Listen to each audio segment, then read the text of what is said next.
You're listening to the Entrepreneur's Agony Aunt podcast, keeping it real, telling the story like it is, because there are no mistakes that somebody else hasn't already made.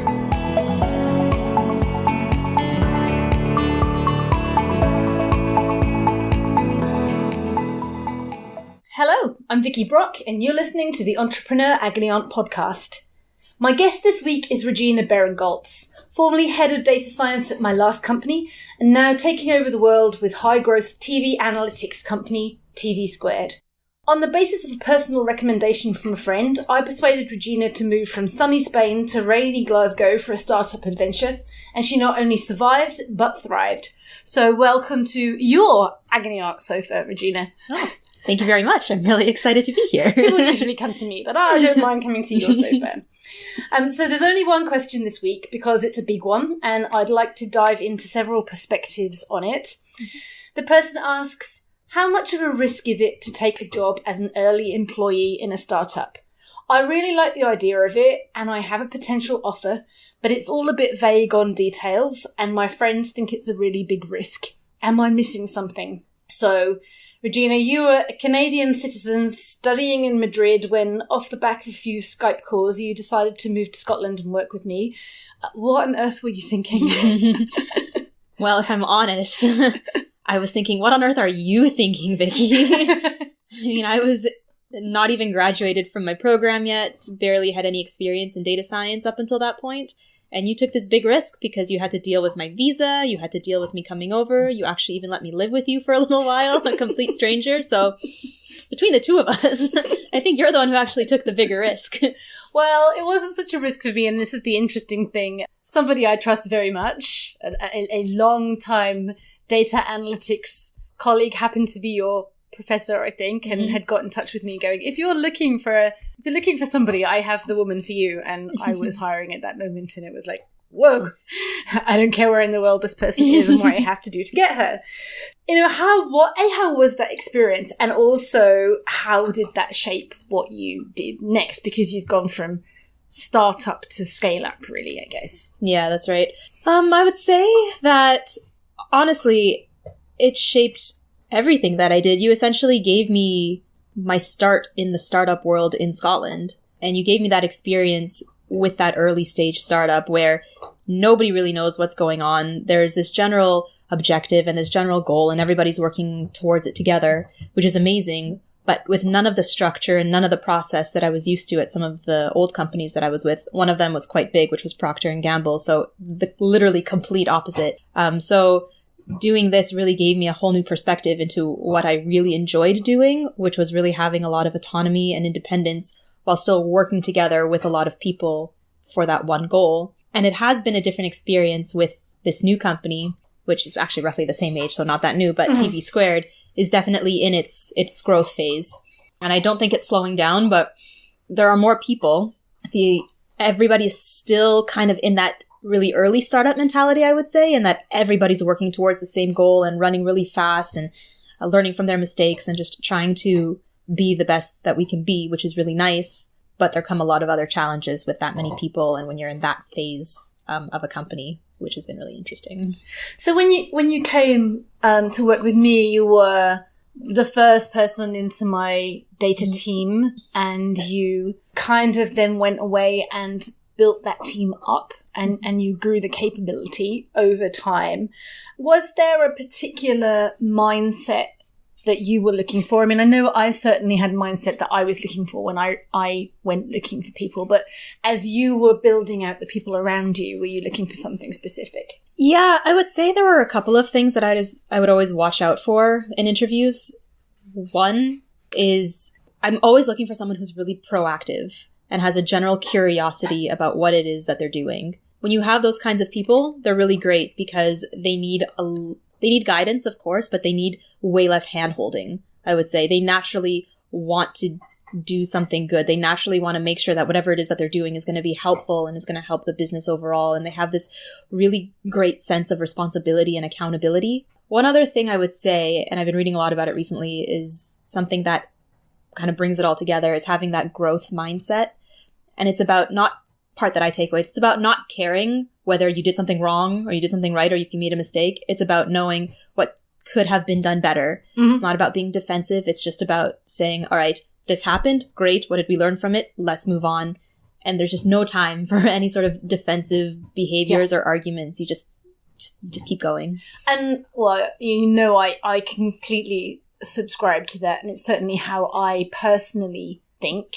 But it's one of those complications that comes in if you get certain things wrong. And in the way that I feel like I definitely got certain later at a management level, some of those hires wrong, where you drop people in that don't have that mindset. And you've built a culture very deliberately about, what we learn, don't be afraid of failing.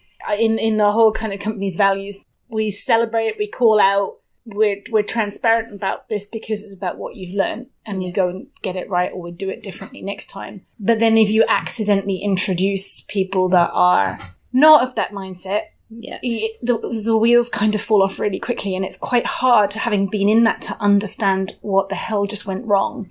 And picking that out it's just a really interesting point. I think if you're afraid of failure, or you're not tolerant of failure in others, startup is not the place to be. Yeah, absolutely. And actually, slightly tangential on that, I'd say if you need a lot of structure, a startup is not the place to be. Yeah, I think that's really important to recognize. And I think a lot of people don't recognize that in themselves until they're in the environment.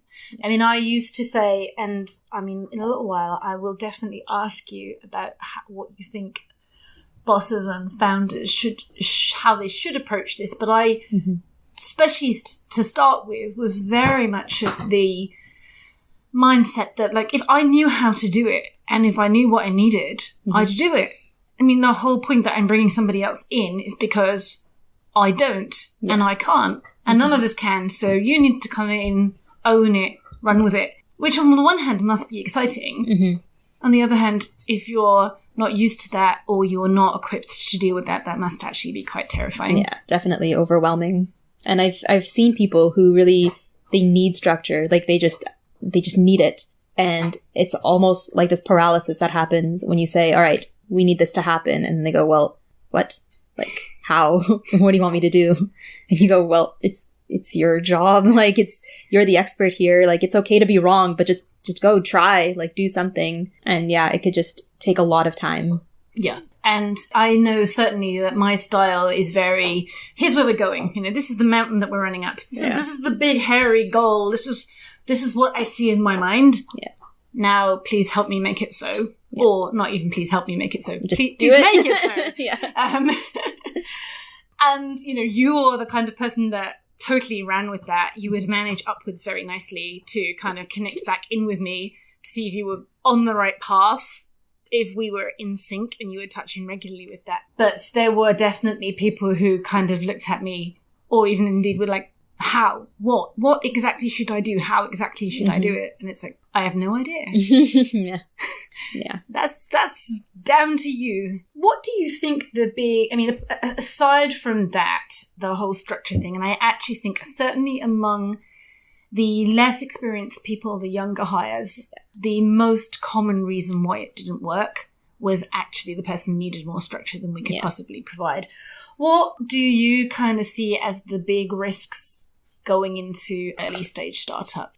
Thinking about that is really interesting because it's kind of like any job that you go into. You might not have it. It might fail. But that could happen at almost any place. If you're just not a good fit, if the company isn't providing you what you need, or you're not providing to the company, it's all the same. The only difference is that with an early stage startup, you can end up dedicating quite a bit of your life and energy and emotion into it. So if it doesn't pay out, that's rough. That's rough. Yeah, it's just as well as this is a podcast and not a video, because we are looking quite sighing and depressed when you said that. Yeah.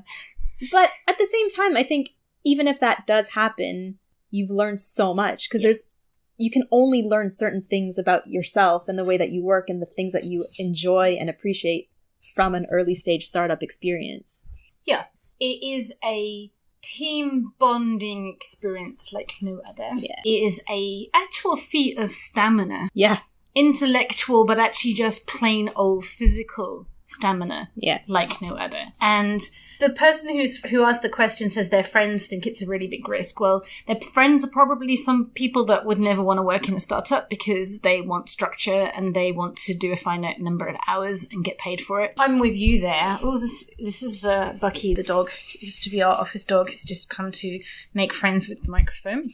You're right. What is the risk, really? Yeah. The risk is it all fails. The risk is it fails miserably and you're unhappy. Well, you can extract yourself from that situation, and that's just as likely to happen in a corporate environment. Yeah, absolutely. So in terms of risk, the only thing I would say that's slightly different about a startup is that because it is riskier than your average corporate job, it just depends on, how much savings you have, how financially sound you are, and what kind of risk you're willing to take, and if it does fail in like a month or 2 months. If you don't have any dependents, though, and you have enough savings, then I honestly think any sort of experience there is worth that effort and worth that risk. Yeah. But everybody's situation is a bit different. It just depends. Yeah, I mean, I certainly think that it's a bigger risk if you've got a big mortgage, if you've got kids, if you've got very high expenses in your life, and the alternative is a corporate job. I would feel uncomfortable persuading you to come work in my startup unless you'd done it before and I could see the fire in your eyes and I knew that you couldn't do anything else. Like, it's a compulsion. I feel with me, people kind of say like, oh, where do you get all your energy from? Or like, what drives you? It's like, it's a compulsion. I couldn't do anything else. Yeah. And that's what makes it great. I remember you once came from a chat with a recruiter who said you were just unhireable. And I'm like, that's actually so true. I can't even envision you working for someone else because this is so clearly what you're meant to be doing because you just enjoy it so much and you have that drive. But again, like, every person is different. People who are going to be in startups, they should know, or they should be the type of people who know that it's not for like the immediate reward. It's for the long work and the really great, hopefully, payout at the end, whether it's like financial independence or if it's that learning and knowledge and growth. So if you're the type of person who wants stable income or a lot of money right away, you're not the right place. Yeah. And if you think that payout at the end is an inevitability, oh no.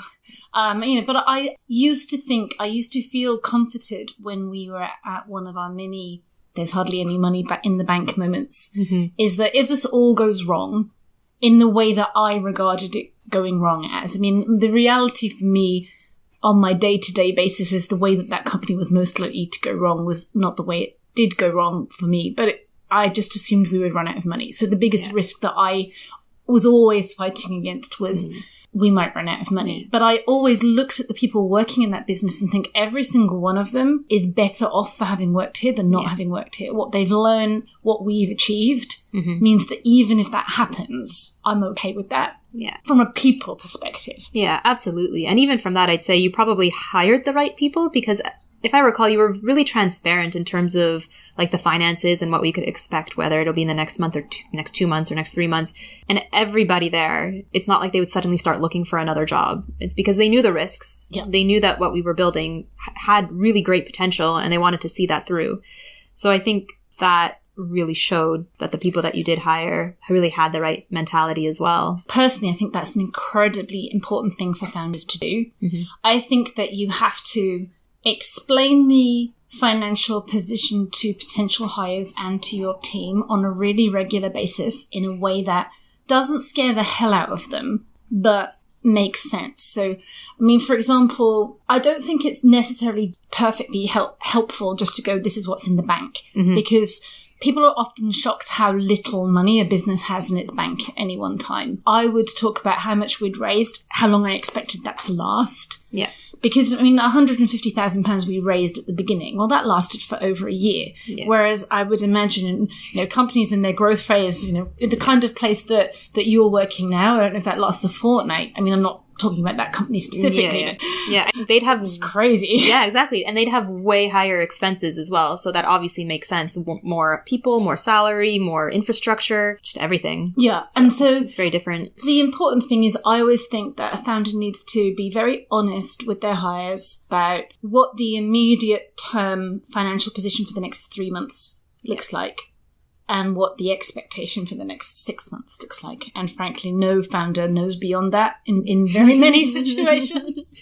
So to be kind of telling this rosy story of what the next 2 years looks like, unless you've just come off the back of a very big raise, in which point it's going to get insanely complicated anyway, and you're going to spend that money far quicker than you thought you would. Yeah. It's not realistic. But I think it's really appropriate and important that if the founder isn't volunteering that information, that the person having the interview or accepting the job offer asks. Yeah, absolutely. I think that person, whoever it is that they are, really needs to themselves understand what the situation is. And if the founder can't answer that or is uncomfortable answering that, then that would be more cause for concern and would indicate much higher risk, both in terms of whether this company can be successful and really what you can learn there. Because if you're going to go into an environment of secrecy and like discomfort about talking about this kind of stuff, I don't really think that they're going to have a very good time of it. Yeah, I mean, I think as much as possible that the founder CEO should be radically transparent. And the most successful, I mean, I did an interview with Dennis Mortensen a few episodes back, the single most successful entrepreneur I know, scaling at incredible rates, done it 5 or 6 times. And, he has the bank balance on a screen so that people understand the hard reality of what they need to do. Yeah. So they understand that position, and he's really radically transparent about this stuff. And he inspired me, and I always took that approach. Yeah. And I think people, A, deserve that trust, but B, reward that trust because they understand the reality of how short the time frame is, how precious the limited resources that you have. And when I've seen it go wrong, it's because perhaps a layer of people come in from a corporate world, or perhaps people come in with a different mindset and they're just not willing to embrace or accept that. And then your culture unravels. And incredibly quickly, actually. Shockingly quickly. Yeah. Well, when it's a small group of people, like one person can cause a huge impact. All you need is one negative person saying something, everybody hears it, and suddenly that just gets repeated, whether it was meant to or not. And it does spiral quickly. I also just want to say one quick point about founders who should be very transparent with their employees. I think that's actually a really inspiring trait, not just in like early stage startup founders, but even at the company that I'm at now, which is like 6 years old and is going through a lot of growth and a lot of people. Our CEO, who's the founder, is still very, very transparent as well. Like every day we have updates based on what our sales targets are, how far away we are from reaching them, what else we need to do. Every single day we get updates on that, which is incredibly great because there's the risk that we might not hit targets one day or 1 week or 1 month or 1 quarter, and everybody's going to know that. And so there's a lot of trust that he's putting in the employees to not panic when that happens, but instead kind of rally around and say, okay, great, this is what we need to do. Let's go do it. And that trust, if you build that and earn that trust from your employees, if you need it, it will be there. Yeah, absolutely. And I feel it. I feel it with you and I feel it with him. And I think it's because exactly of that trust and all the responsibility placed on you and the fact that you and him can believe that the employees can do that. What did you find? I mean, you obviously did Procter & Gamble, you'd done consultancy stuff. What did you like the most about coming into a startup environment? I felt like I could, there's so many things, but I felt like I could really be myself in a startup environment. At a big organization like Procter & Gamble, and especially in a client-facing consultancy, you kind of have to put on a show, right? Like you have to wear certain clothes, you have to politic in a certain way, you have to represent yourself in a certain way. And in a startup environment, I think people can very, very quickly see your value without having to put on that show, without having to put on that face to say, take me seriously. They see what you can do and they do take you seriously. And that's the nicest bit because I don't need to worry about that anymore. I can just concentrate on doing as good of a job as I can. There's also the fact that there's so much unexplored territory in a startup. You can have so much data, or you can have so many questions that you want to answer. And because you have that ability now, you're not stuck to a specific structure. You're not stuck to a specific process or specific promises yet. You have that ability to do that exploration piece and really shape the company and shape the product and be so influential in that. In a big company or even in a consultancy, you're really constrained to what you're allowed to do and what you're allowed to say and how you're allowed to go about doing those things.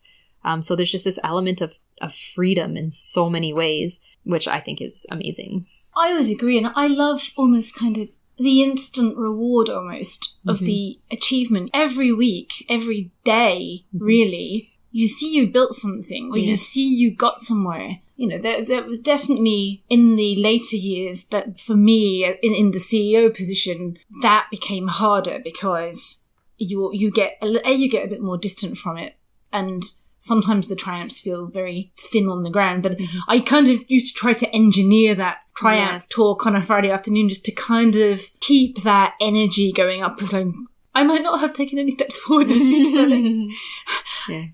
Guys, please tell me you have. And more often than not, someone would have. Yeah, that's fine. Yeah, it's quite. I mean, I find that it is a very energizing thing, and the self-determination and this is the path that I'm going to take is such a driver again of that culture and of those teams working together.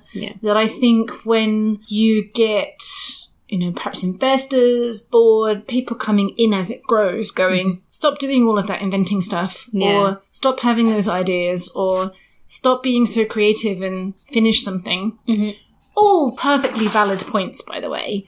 But should be handled with care in case you, I don't know, throw the baby out with the bathwater, or worse still, put a great big pin through the side of this hot air balloon. Yeah, no, definitely. And I think there is actually a limited amount of time when you have that freedom, even in a startup, because at some point you're going to hit gold, and then that's kind of what you're going to have to stick with and keep doing that. And the space for innovation is there, like definitely, as long as the company culture supports that.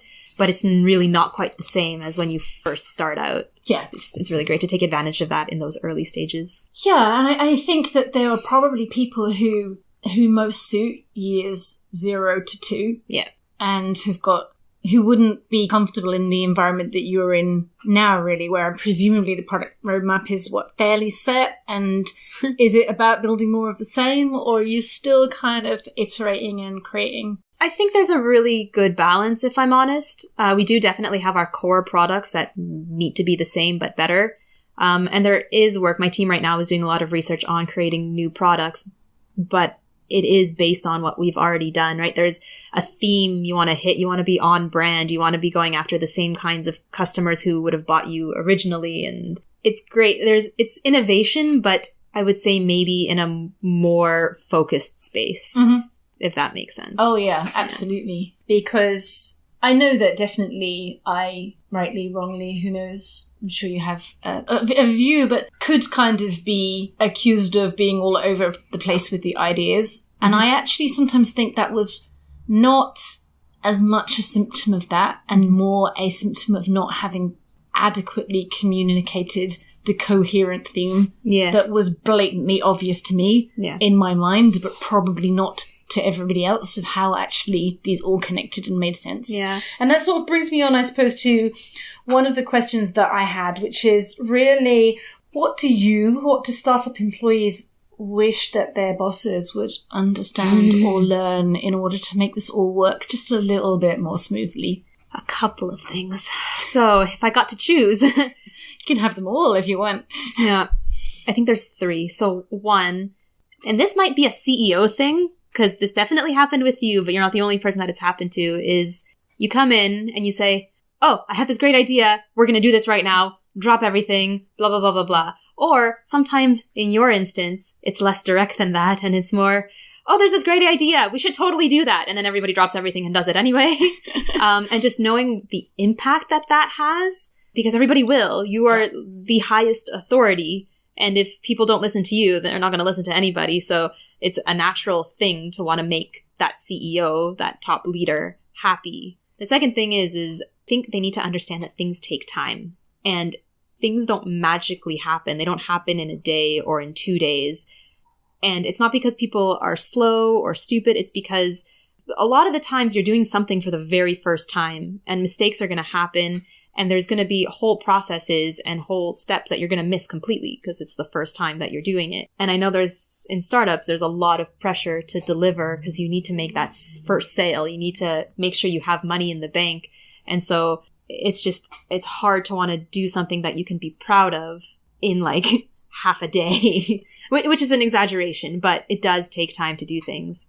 And the third thing is, and this might not necessarily be a specific CEO problem, but just higher up, maybe exec team issue, is when you're not working in the weeds, I would say, if you're not working in the detail, you start making a lot of assumptions as to how things are supposed to be and why aren't things the way that they're supposed to be, even though you've never communicated, this is what I think things are supposed to be. So the expectation is there, but never communicated and obviously never met.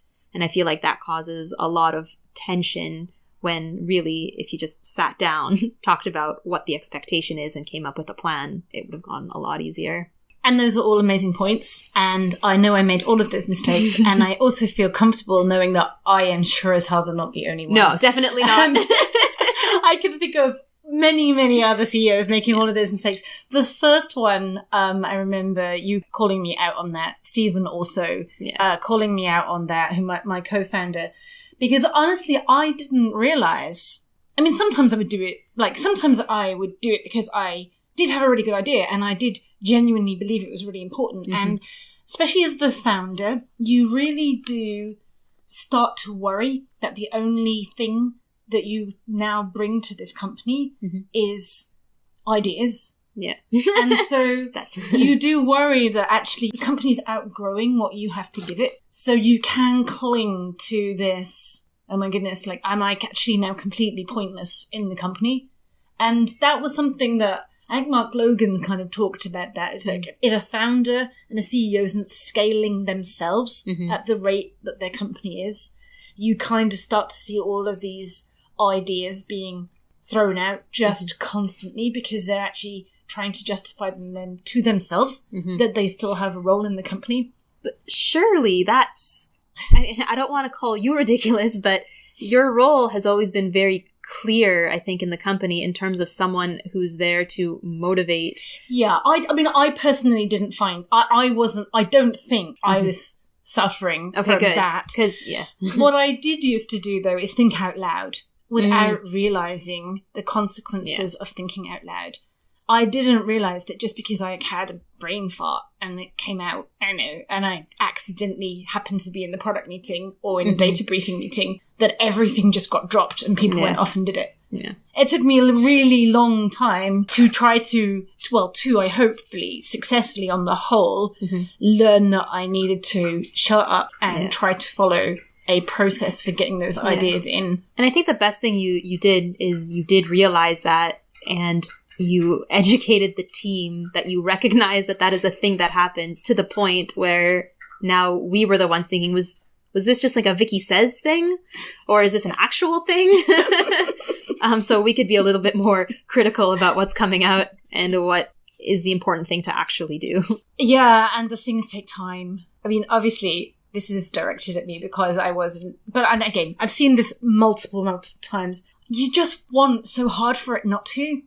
But it's so, so true. And there's only a real finite amount of rubbish that can be achieved in a really small amount of time. I mean, maybe you can go directionally. Yes, hypothetically, that's possible. No, almost certainly that's not possible. But then the CEO is not going to want to hear the no. So it's like, well, we'll work some more on the hypothetically possible bit. And it can... The chasing, the revising the product roadmaps, all of this stuff around trying to make it take less time can actually end up making it take a hell of a lot longer. And it's definitely one of the things I will do next time I do a product business is spend a hell of a lot longer not doing anything. Just like a hell of a lot longer thinking about what we're doing, why we're doing it, how we should do it before we actually do anything. Yeah. To the point that people are starting to get like angry with me and going, at some point, we need to do something. Yeah. After they've gotten really annoyed, that might be the time when we might just have refined it enough to be the time to start. Because actually this whole MVPing and building this and building that and trying this and trying that and trying this is exhausting. Yeah. And I didn't understand until we'd been doing it for bloody years how absolutely exhausting it is to try out concepts, even when you've got a paying customer and you've got an idea and they've got an idea and you go, great, we'll do it, as your way of learning, doing less, thinking about it harder, validating it with phone calls and focus groups and conversations with the client, speccing it out on paper and seeing, is this what you want? I believe is a hell of a more effective approach. I think it's definitely, and there's definitely a balance as well as to what you can start doing, thinking about what's going to work and what might not work versus taking a lot of time to actually do it and learn. But I think the more you do it, I think your time at Clear Returns especially has taught you a lot of things. So the next time, especially if you have a slightly senior group, you'll get there a lot faster regardless. Yeah, I think that is true. And I think that is actually one of the key things as well, having a more experienced group. And I think it's the benefit that you get as a second time, third time founder is you kind of know who you want with you, and you've got some kind of sense of how you will work together. And it's why I've been doing a lot of stuff over the last 9 months with ad hoc, really super early stage startups, because it's almost kind of like you're surrounding yourself with people who at some point might become your next team. Yeah, absolutely. And actually, the TV Squared where I'm at right now, that founding group had worked together for over 10 years and they know each other very well. They've started startups before together. Like, you can definitely see the camaraderie and the working environment that they've created together because they've done it before. What do you think that a company perhaps should be doing, a founder should be doing, but also a team leader should be doing before they're going out and hiring people? Honestly, I think they need to know what they're hiring for. It's all well and good if you're like, ooh, I need someone to do something with the data. Let's get a data scientist. But in the end, if you can't communicate what you need that data scientist to do with that data, you're wasting resources. You're wasting your time and their time. And that one comes up all the time. And literally, I get this every week. Yeah, I think I need a machine learning person. Yeah, but why? Yeah, I think I need a data scientist. Why? Like, have you got a whole data stream? I mean, have you got more data than you know what to do with, and you've revenued everything you have, and you're going to do something with it? Yeah. Why? And what are you going to do then? And who is going to brief them on what to do? Exactly. And honestly, do you have the support in place for them to do that kind of stuff? Data science, because I'm in that field right now, is a bit of a special topic for me. But I remember there's so many people looking for data scientists. They'll get one. The data scientist can't even access this data. And so what you really needed in the end was a data engineer or someone to build a data pipeline so that in 6 months' time, you could get a data scientist to actually do all of that work. Yeah, or start with a data analyst and at the very least the hell out of what you've got. Really, have somebody who's understanding the business and the business context of the data, and then is actually kind of briefing back in that we could take this to the next level if only we could do this and start modeling it through. Yeah. But yeah. Shopping lists that start with machine learning and data science make me very, very nervous as early hires. Yeah. Oh, absolutely. Absolutely. And I think if you're a data business and it's so core, really, your founding team need to have a bit of a grasp on that. I don't personally think it makes an awful lot of sense that you're going to go out founding a data-driven AI type tech business if not one of the founding teams is at least half competent at data. Yeah, absolutely. Absolutely. I did an episode last week about I was talking about how easy it is to found a tech company as a non-technical founder. Mm-hmm. I would qualify that and say it's not so easy to found a data tech company if none of your founding team have data skills. Yeah. Because if you can't just buy it in, because you need to be able to communicate the vision and the intention and have coherent conversations. I mean, you were very patient with me when I was at the edge of my competency, but I wasn't incompetent. No, I would never say that you were. I think you were actually quite data literate. So I think so. Having been on the board of the Data Analytics Association and worked in data for 15 years. You'd hope so. Yeah. Thank you for calling me almost literate. I'm unhirable and almost literate. To be fair, I don't think I said almost. I think I said quite. I feel better now. So I'm going to come to our mutual bugbear, me because I'm terrible at it and you because you like and respect it and tried to educate me on it. Process, or lack of it. Yes. Tell me your thoughts on process. Process. I think in a nutshell, process can be really great at the right time, in the right amount. not enough process and things can go all over the place. Again, it kind of depends on the people that you're working with. A lot of people, actually, if you have a small number of people, not having process could actually be okay. It could be fine. It'll not get in the way of anything you need to do as long as you remember to put it in by the time more people come. But too much process can definitely be a barrier to getting anything done. I'm specifically thinking Procter & Gamble, where you just wanted to talk to someone about something and it just was impossible to even get through to them. But process, it's important. It is. Nobody likes it. It's not fun. It's a pain to actually build into the company and get people following that process to the point where it's actually efficient and worth doing. But if you can get that, it definitely is worth doing. And if it's the right kind of process. I mean, we went through an exercise around responsibilities and accountabilities that we'd done it earlier, or we'd had more time to really embed that, would have been a valuable use of time. We went through some equally ridiculous attempts to have process imposed on us. Yeah. Particularly around time tracking and all sorts of stuff that was just frankly nonsense, divisive, pointless, and didn't take any, it just wasn't the right investment of energy. I think that one probably came from a place where it was useful at a previous company, which again was probably much larger, needed that kind of thing, and like had the motivation to do it. Whereas we were quite small. And again, everybody had the very similar mentality of, I want to do this to help the company. Yeah. So having that not only got in people's way because it took time, but also, like you said, it was divisive. It kind of made you feel like, well, you don't trust what I'm doing, but I'm literally giving you everything. Yeah.